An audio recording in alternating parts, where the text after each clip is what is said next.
vous ai déjà entretenu pour les uns sur la petite histoire de Jonas. Jonas était l'élu d'Allah, prophète, messager, dépositaire d'une mission de rayonner sur une partie du monde, sur une contrée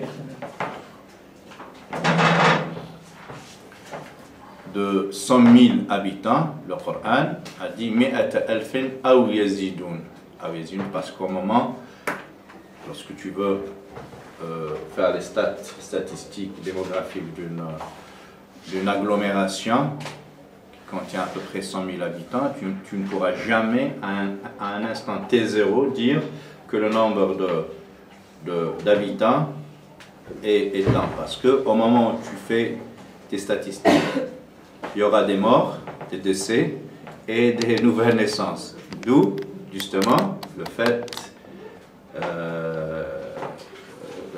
ce qui justifie, pas l'hésitation coranique, mais ata'alf aw yazidoun, 100 000 personnes, une cité qui contient 100 000 personnes, voire plus. Parce que l'on est tenté de dire comment se fait-il que Dieu, qui connaît tout, qui, par sa science, et embrasse toute chose, comment se permet-il d'hésiter? Parce que dans la réalité, à n'importe quel T, n'est-ce pas, à n'importe quel temps, moment, il y a à cet instant, à cette fraction de seconde, de nouveaux décès et de nouvelles naissances, n'est-ce pas? Voilà. Et comme le nombre de naissances est supérieur au nombre de naissances, d'où justement la pérennité de l'espèce. Sinon, si c'était le contraire, l'humanité se serait éteinte il y a très longtemps. D'où justement l'hésitation entre 100 000 ou plus, pas ou moins. N'est-ce pas? Parce que le nombre de natalité de naissance est supérieur au nombre de décès. Voilà. Donc, juste pour vous dire, la composante humaine de cette cité à laquelle Allah a envoyé son messager, prophète Jonas, mais à un certain moment, Jonas n'a trouvé que résistance, entêtement, réfraction à son message, et il a jugé préférable de changer de lieu de prédication. Donc il a décidé de se diriger vers une autre cité plus perméable à sa prédication. Chose qui aurait été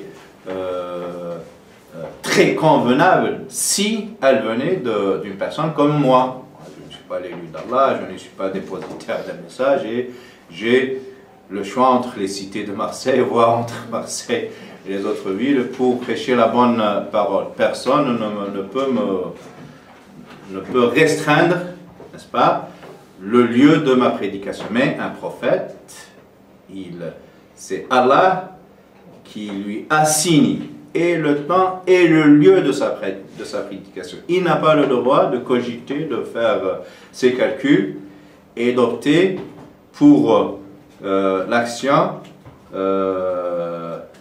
du moindre effort, n'est-ce pas? Allah t'a envoyé, t'a élu, avant de t'envoyer comme prophète messager, il t'a enjoint de prêcher la bonne parole d'entre cette population. Tu n'as pas le droit de changer de quartier ou de cité ou de ville. Lui, il a pensé que l'obligation, en fait, elle concernait l'acte de prédication et pas le lieu. N'est-ce pas?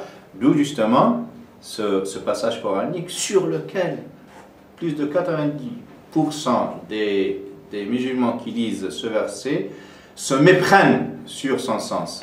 فَظَنَّ أَن لَّن نَّقْدِرَ عَلَيْهِ. Et il commence et il a cru. Écoutez, l'exégèse réputée, mais elle est erronée. Vous trouvez cette exégèse erronée qui consiste à expliquer naqdir, pouvoir. Qadara, c'est le verbe pouvoir. Qudra, c'est la capacité, c'est la potence, la puissance. Et il a cru que nous ne serons pas capables de le punir. N'est-ce pas? Mais ça, c'est l'exégèse erronée. En fait, naqdir, ça veut dire ici, nudayiq, restreindre. Parce qu'Allah, par ailleurs, dans d'autres versets coraniques, lorsqu'il parle après un divorce, une séparation, il incombe au mari de verser une pension alimentaire à sa femme, mais à mesure de ses entrées d'argent. Il n'y a pas une pension indéterminée, elle est fluctuante, elle varie par rapport à l'entrée, n'est-ce pas, d'argent du mari. Allah dit لينفق ذو سعة من سعته ومن قدر عليه رزقه لينفق ذو سعة من سعته celui à qui Allah a fait des largesses, qu'il donne à hauteur de ses largesses. Et aussi celui pour qui nous avions limité les ressources. Lui aussi, il doit dépenser, il doit donner à son ex-épouse à hauteur de l'étroitesse de ses entrées d'argent. Qudira alayhi. Donc, qudir ici, c'est rétrécir. Ça vient pas du verbe pouvoir, mais ça vient du verbe rétrécir. Donc Jonas a cru que Allah n'a pas restreint ses choix. Il pensait que l'obligation concernait uniquement le devoir de prédication et nullement le lieu de prédication. Il pense qu'il avait le choix, n'est-ce pas, de choisir la contrée à la cité qui convient le mieux à sa prédication. Il a cru que nous n'allons pas restreindre ses choix géographiques, n'est-ce pas, et l'assigner à un seul lieu de prédication, n'est-ce pas? Voilà donc faisant cet ijtihad, cet effort intellectuel, vous voyez, même un prophète, il fait de l'interprétation. Il n'y a pas que les fidèles, même les prophètes, ils n'ont pas toutes les solutions. Donc lui, il reçoit directement la révélation, et combien même il est le dépositaire de la révélation, il avait besoin à un certain moment de faire un ijtihad, une interprétation. Un musulman n'est pas un robot à qui on donne des instructions codées, n'est-ce pas, claires, et lui il fonce la tête baissée.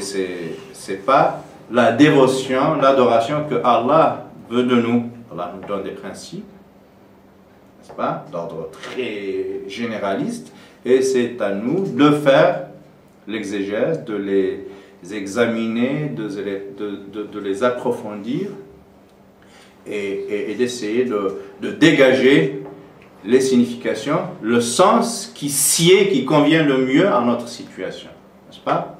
Et on voit bien ici, même un prophète d'Allah, subhanahu wa ta'ala, il est parfois amené à faire ce genre de ijtihad, parce que lui, il n'a pas désobéi à Allah.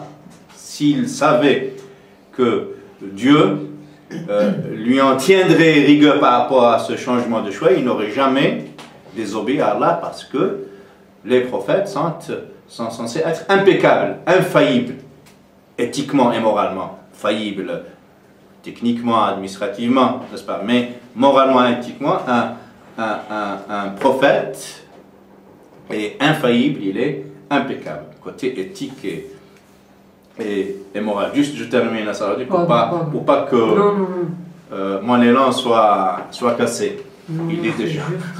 Déjà, tu as dit ça. Allez, vas-y, dis-moi. Non, c'est juste parce que si on parle sur une chose, il y a plein de questions de poser sur la tête. Mais tu prends des petites notes. Non, c'est juste, vous avez dit, le prophète aussi, il peut faire des ijtihad sur la tête. Mais par contre, c'est pour le prophète, il a dit, c'est pour verser, il a dit, lui, jamais il parle sur la tête, il n'est jamais ferme par rapport à sa condition. Ça, est-ce que c'est pour que de prophète salam ou c'est pour... C'est pour tous les prophètes. Ma yantiqu anil hawa in huwa illa wahyu yuha. En matière de législation, n'est-ce pas, de foi, de loi, le prophète n'a pas à faire de l'ijtihad. C'est Dieu qui lui transmet le message, n'est-ce pas, le contenu de foi, le contenu de loi, et lui, il est censé le répercuter tel quel. Il n'a de contribution sinon celle de transmettre.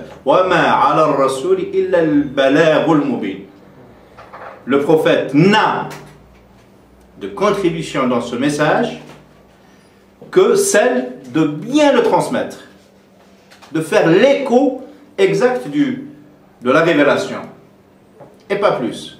Donc on ne parle pas des contenus. Là, il ne s'agit pas de contenu. Jonas n'a pas fait un ijtihad sur le contenu. Sur le halal, il a fait un ijtihad sur sa situation personnelle. Est-ce que Allah lui a demandé juste de faire la da'wah, abstraction faite au lieu géographique, ou alors il lui a imposé avec le devoir de prédication, de prêcher la bonne parole, de le faire dans un lieu bien précis, n'est-ce pas? Et lui, il a fait son ijtihad, qui est très correct, son ijtihad, mais appliqué à nous, pas à un prophète. Moi, j'en ai marre de cette ville de Marseille, 20 ans de prédication, je ne vois pas venir les résultats, je change de ville, c'est pas grave pour moi, parce qu'il n'y a pas de... j'ai rien reçu. Voilà. Mais un prophète, il reçoit avec le devoir de prêcher la bonne parole, le lieu aussi, n'est-ce pas? Mais lui, il a cru que ça ne faisait pas partie de la mission du prophète que de se limiter au lieu géographique choisi par Allah subhanahu wa ta'ala. D'où justement ce verset coranique dans lequel Allah nous dit وَمَا أَرْسَلْنَا مِنْ رَسُولٍ إِلَّا بِلِسَانِ قَوْمِهِ لِيُبَيِّنَ لَهُمْ. Et nous n'avions envoyé de messagers sinon dans la langue de son peuple afin qu'il leur explique le message. Mais si lui il change de contrée, ça veut dire qu'il va changer d'ambiance linguistique. Il va mettre 10 ans, Younes, à apprendre l'italien ou l'espagnol ou le grec ou le sanskrit pour recommencer, pour renouer avec la da'wah. Vous voyez? Voilà. C'est lui qui a envoyé d'entre les incultes, les gentils, entre parenthèses, les gentils, dans la Bible sont ceux qui n'ont jamais été dépositaires d'un livre. Les Arabes, juste avant le prophète, n'ont jamais été concernés par un livre céleste, ni Torah, ni Évangile, ni Psaume, ni rien du tout, n'est-ce pas? Donc c'est lui, Allah nous dit, ça là j'ai entendu Dieu le dire, je ne vais pas prétendre ça.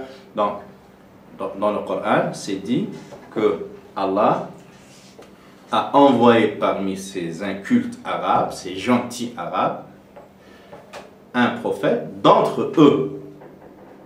Un prophète, c'est comme un leadership, il faut qu'il soit émergent de sa population pour qu'il soit efficace, pour qu'il comprenne les enjeux, n'est-ce pas, qu'il intériorise les craintes, les aspirations, les ambitions de sa Ummah. Sinon, un chef catapulté d'un ailleurs, parachuté, imposé, quelle que soit son érudition, quelles que soient ses compétences, il ne pourra jamais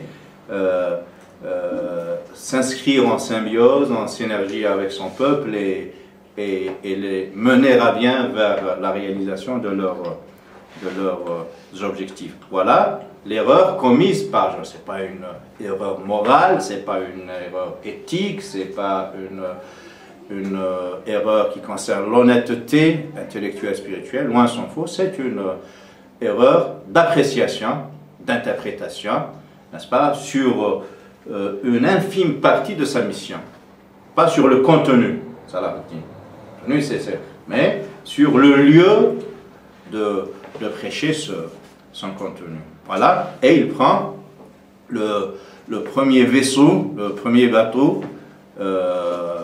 qui s'apprête à partir. Et comme il était sur liste d'attente, il était le dernier à être arrivé, il a fait partie des gens qui ont surchargé le bateau. À un certain moment du voyage, quand le bateau était arrivé à sa vitesse de croisière, ils ont vu qu'il a commencé à vaciller, à chavirer, et ils risquaient tous la noyade, le naufrage, et ils ont fait un tirage au sort pour alléger ce bateau de sa plus-value, n'est-ce pas, pondérale, le poids en plus. Et lui, manque de peau, il a fait partie donc il était la première personne à être sortie au tirage au sort. Il était obligé d'honorer le verdict du tirage au sort. Et on l'a jeté par-dessus bord et il atterrit directement dans l'estomac d'une baleine. Voilà. Lequel estomac, comme tous les estomacs, est un milieu ascétique. Et donc, le pauvre, il a eu des brûlures, je dirais, 3e degré, sans parler de... Voilà. Il n'a pas été broyé, justement parce qu'Allah l'a protégé par cette cuirasse, cette expression cuirasse, si vous voulez, bouclier, qui est la ilaha illa anta subhanaka inni kuntu min al-zalimin. Il n'y a d'autres divinités sinon toi, oh Allah, je fais partie des gens injustes, iniques, qui se sont fait du tort à eux-mêmes. Il a réalisé son erreur d'appréciation, mais c'est l'estomac qui lui a porté conseil, c'est l'estomac et ce milieu ascétique, n'est-ce pas? Il est de acidique et ascétique, hein? Les deux sont valables, ne tenez pas à rigueur. Voilà. Et Allah a permis que toutes les opérations stomacales, digestives de la baleine s'estompent et il est éjecté par effet de grâce divine et il se trouve devant un arbuste qui fait partie du genre des cucurbitacées. Voilà, tout ce qui est courgette, tout ce qui est citrouille, afin qu'il utilise ces feuilles-là pour remédier à ces brûlures 3e degré. Allah a fait pousser juste à côté de lui cet arbre qui fait partie du genre des cucurbitacées. J'ai dit une fois, il faut que les scientifiques se penchent aux vertus scientifiques de cet arbre qui, normalement, si le Coran le dit, il doit être très efficace comme remède contre les brûlures graves, quoi. Voilà. Donc, et Allah, justement, nous dit dans ce verset coranique, il faut le lire en entier. فَاسْتَجَبْنَا لَهُ وَنَجَّيْنَاهُ مِنَ الْغَمِّ وَكَذَلِكَ نُنْجِي الْمُؤْمِنِينَ. Nous l'avions exaucé par rapport à son dua, la ilaha illa ant, subhanaka inni kuntu min al-zalimin. Mais je vous invite à méditer cette expression. Est-ce qu'il y a un dua, une demande explicite dans ce dua? Moi, je n'en vois point.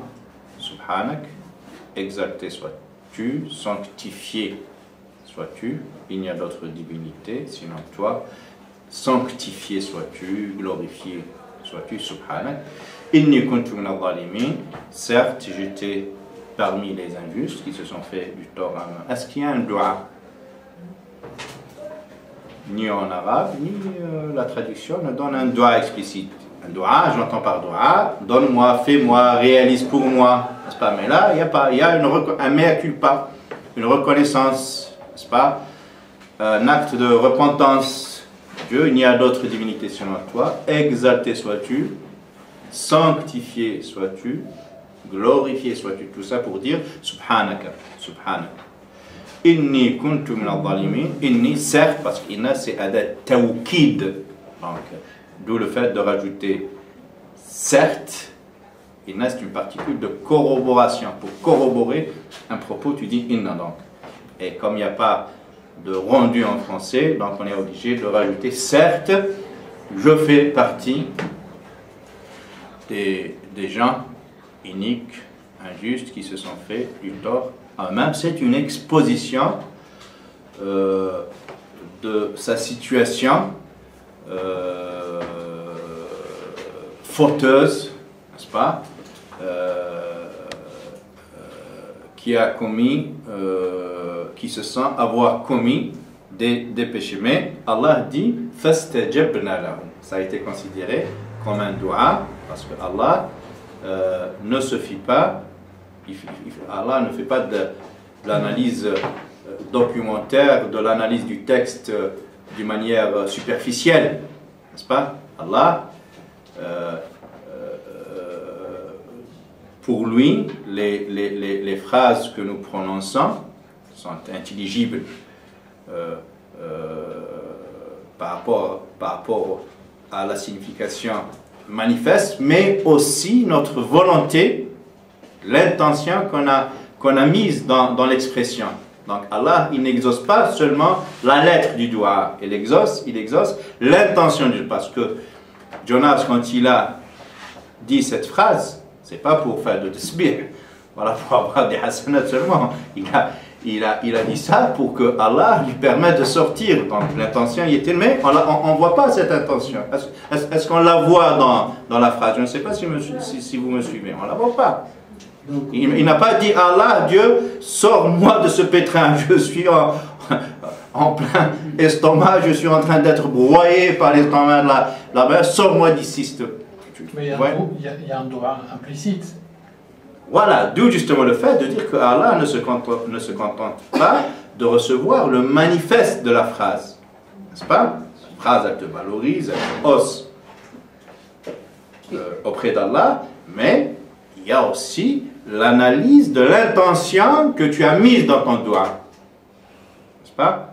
Et Allah, justement, il va jusqu'à cette analyse et il en tient compte et il exauce plus l'expression, il exauce l'intention, n'est-ce pas, que tu as placé implicitement dans ton doigt.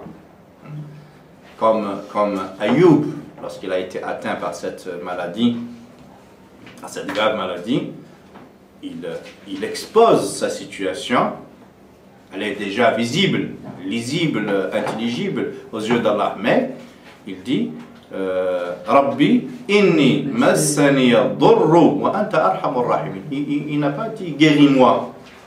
Je te demande des remèdes à cette maladie gravissime qui me ronge, qui ne fait que me ronger, que me faire mal, n'est-ce pas? Il dit Dieu, je suis atteint de cette maladie, de ce mal. Il a dit pas maladie, de ce mal, ad-durr. Et toi, tu es le plus clément des cléments, le plus miséricordieux des miséricordieux. Et point. Il n'a pas dit guéris-moi. Mais, bien sûr, il n'a pas en arrière-pensée de proposer à Allah une fresque, un chef-d'œuvre artistique pour que Allah le contemple, n'est-ce pas? Donc il expose la situation pour que Allah en tienne compte, n'est-ce pas, et saisisse l'intention placée par lui, par le prophète dans cette exposition, si vous voulez, pour que Allah en tienne compte. Voilà. Et donc dans la réponse d'Allah, nous l'avons exaucé et nous l'avons délivré de cette étroitesse, de cette affliction. Après, l'on a tendance à se dire c'est une spécificité prophétique. Allah est intervenu parce qu'il s'est agi d'un de ses élus. Et nous, les saints fidèles, nous ne sommes pas concernés par cette situation. Mais Allah, il généralise, il dit, et c'est ainsi, وَكَذَلِكَ نُنْجِي الْمُؤْمِنِينَ. Et c'est ainsi que nous procéderons avec tous les croyants. Ce n'est pas une spécificité prophétique. Ce n'est pas parce que c'est un prophète qui a dit cette expression, cette formule, qu'il a mérité l'intervention d'Allah, subhanahu wa ta'ala, n'est-ce pas? Normalement, pour un croyant, Allah n'avait même pas besoin de passer par cette confirmation, mais connaissant notre faiblesse, nos hésitations, nos incertitudes, Allah a bien fait de prolonger la droite et de bien mettre en surbrillance, n'est-ce pas, le fait que ce traitement divin, il ne concerne pas exclusivement les prophètes, mais il est extrapolable, transposable à toutes les personnes porteuses en elles la vraie foi. On n'a pas le restreindre aux musulmans. Voilà, les vrais croyants.